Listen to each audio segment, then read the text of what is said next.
Well, hey everybody, I'm Jan Erickson from Stepping Aside, and I wanted to go over today's magical correspondences. Let's see, it's the 21st of July, so we've got a 3 numerology for the day. So a little mind, body, spirit balance and healing and creativity and all of that. But Mercury governs magic today. It's the favorability is very good. Mercury, now with Mercury governing, we're talking communication, interactions, balance, justice, and revelation. But I did a rune divination, as I always do. And let's see, we've got Gebo. Or wait, no, that's not the right one. Let me copy this over here. I didn't copy it over yet. Looks like Birkenau, Laguz, and Isa. Let me put that over here so I could put this over on the Patreon page. In any event, we've got Birkenau, we've got Laguz, and Isa. I'm looking over there, I'm saying, where's Gebo?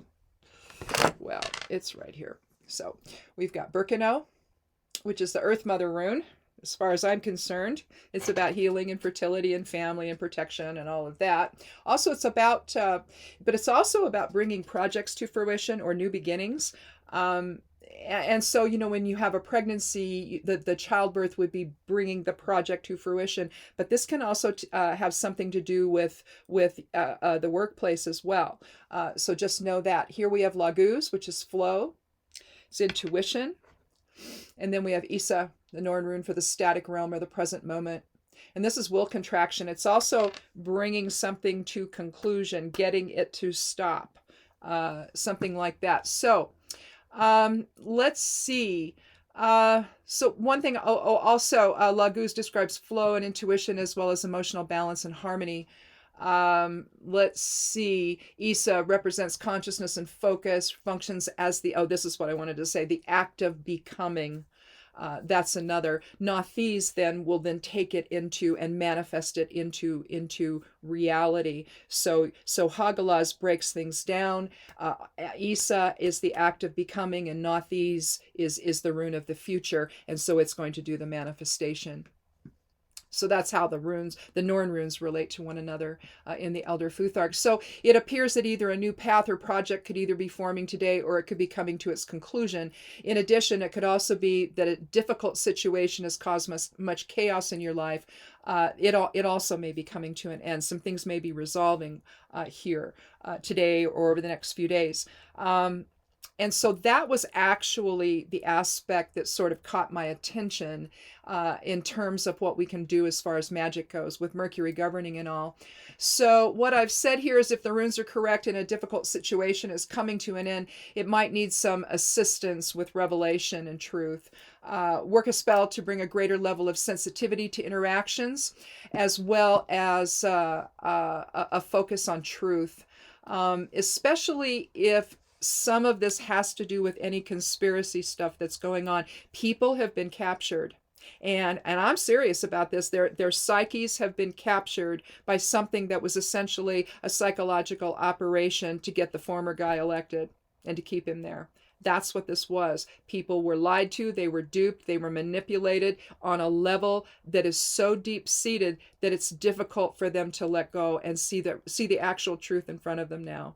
Although some are beginning to do this, this is going to be, unfortunately, similar to a deprogramming type of process that people that are involved in cults go through to get out of it. And so this has been a very damaging situation in families and within friendships and things like that. So anything that's a close partnership of any kind has been affected if you know someone like this that's been affected this way or impacted this way.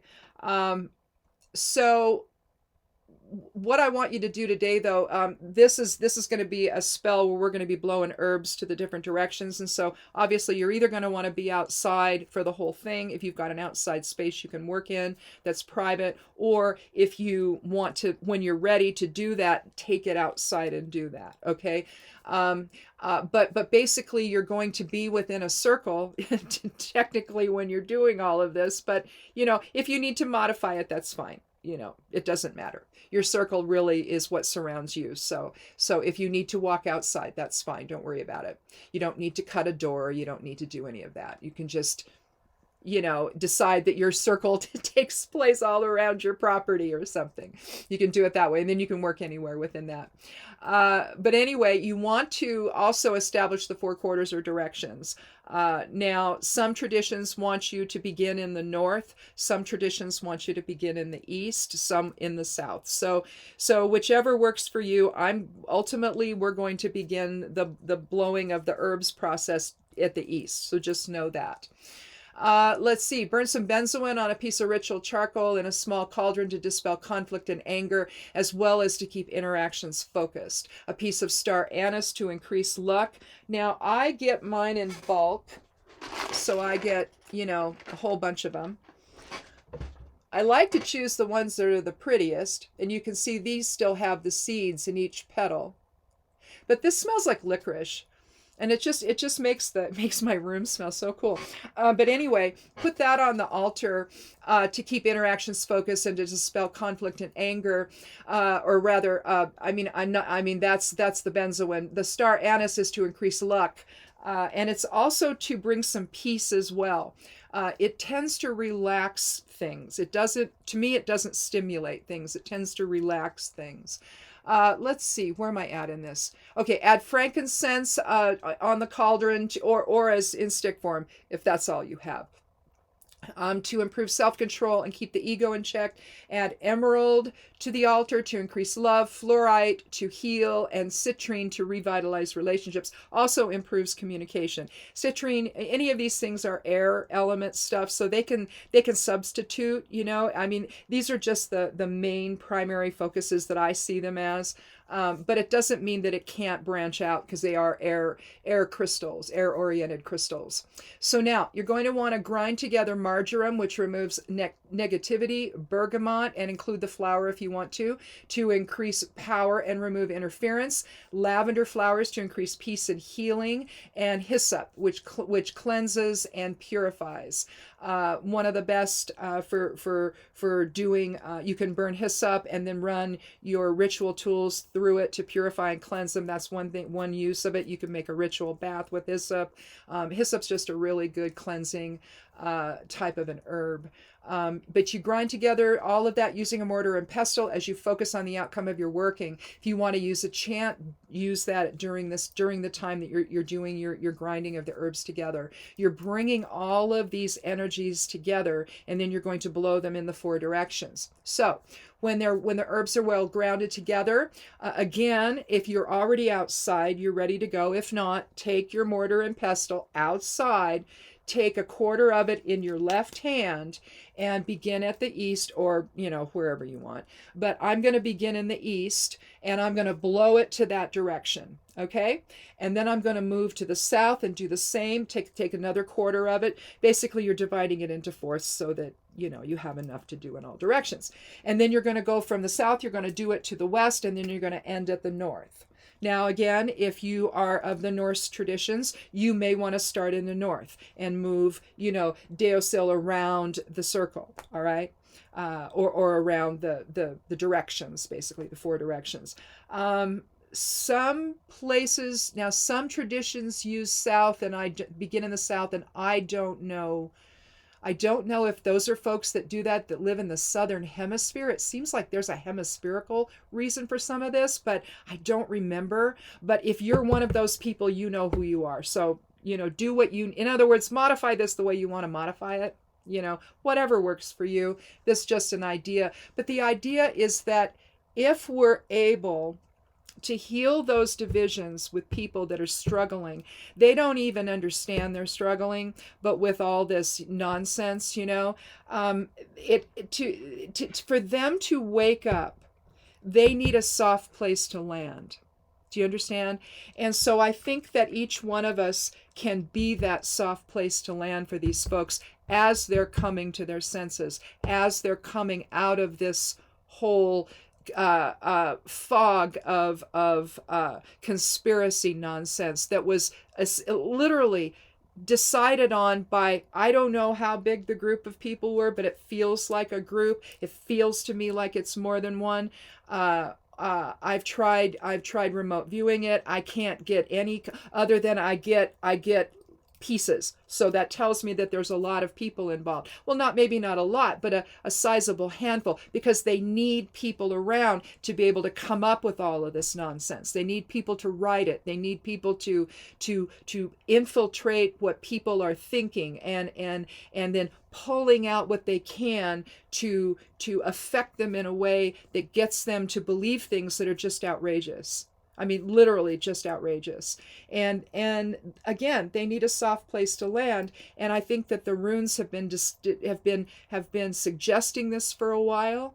And I know it's difficult to be that for people, but if it's a family member or a close friend, maybe your family can get together and decide, look, we have to do something here, and even if it's just a matter of waiting until the person is ready, but when they are, you need to be ready as well. And so that a working like this can help get people into the mindset, can help clear the energy, can clear the energetic field, so to speak, and get things going in the right direction.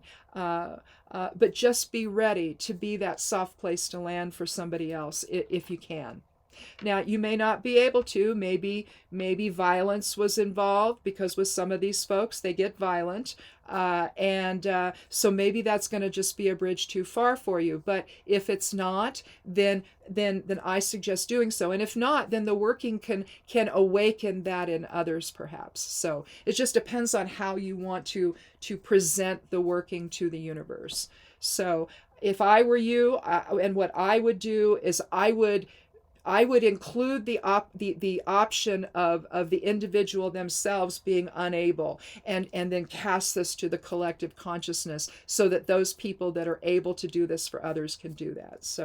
So again, we have to be respectful of the experiences people have had here, and even though you might not be part of that cult movement, you may have been extremely affected by it in a way that was harmful. And so it may take you some time as well to get back on track with reharmonizing things. So anyhow, that's all I wanted to say today. And thanks for watching. And one of these days, maybe tomorrow, let's see, tomorrow's Thursday or Friday, let's talk about